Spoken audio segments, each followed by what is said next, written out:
एक गांव था जहां लोग सुकून भरी जिंदगी जीते थे, पर एक दिन एक ऐसा कहर टूटा जिसने हर माँ के चेहरे से मुस्कान छीन ली। स्कूल के बच्चे एक एक करके गायब होने लगे। लोग इतने डर गए थे कि माँ बाप अपने बच्चों को स्कूल छोड़ने और लेने खुद जाने लगे। और इसी गांव में एक छोटी सी फैमिली भी थी, नेहा की फैमिली। नेहा एक मासूम, हमेशा मुस्कुराने वाली लड़की। उस दिन उसका बर्थडे था। गांव के हर एक बच्चे को इनवाइट किया गया था। सब मस्ती कर रहे थे, तभी एक छोटा सा बच्चा आया और बोला, नेहा, बाहर कोई तुम्हें बड़ा सा गिफ्ट देने आया है।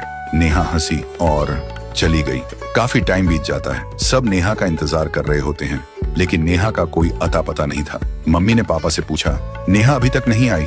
पापा बोले, किसी दोस्त से बात कर रही होगी। लेकिन मम्मी का मन नहीं माना और बाहर चली गई नेहा को बुलाने। मम्मी बाहर आकर देखती हैं, दूर दूर तक कुछ नहीं था, बस एक लड़का खड़ा था। मम्मी उस लड़के के पास गई और बोली, इधर कोई बच्चे को देखा?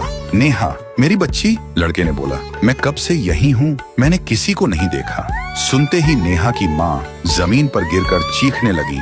कुछ देर बाद पुलिस आई, तलाश शुरू हुई और आखिरकार एक ब्रिज के नीचे नेहा की लाश मिली। आंखें बंद, चेहरा बेजान, पर दर्द जिंदा था। देखते ही देखते लोग इकट्ठा हो गए, लेकिन किसी को नहीं पता था कि किसने किया। एक साल बीत गया, गांव में एक नई फैमिली आई। उनको कुछ नहीं पता था पिछले घर के बारे में। एक रात जब सब सो रहे थे, एक डरावनी कॉस्ट्यूम में उनकी छोटी सी बच्ची के रूम में कोई घुस आया। पापा ने आवाज सुनी, भाग के आए और देखा बेटी गायब थी। वो घबराते हुए इधर उधर ढूंढने लगे और तभी एक पुराने घर से चिल्लाने की आवाज आई।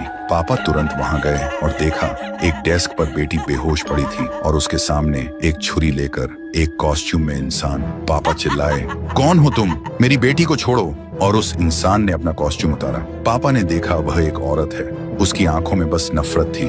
पापा ने बोला, तुम ये सब किस लिए कर रही हो? और फिर उसने अपनी कहानी सुनाई। मेरा बेटा सबका मजाक बन चुका था, किसी ने उसे कभी दोस्त नहीं माना। एक दिन उसने खुद को खत्म कर लिया। मैं पागल हो गई थी। मैं हर स्कूल बच्चे से बदला लेने निकली थी, एक एक करके सबको।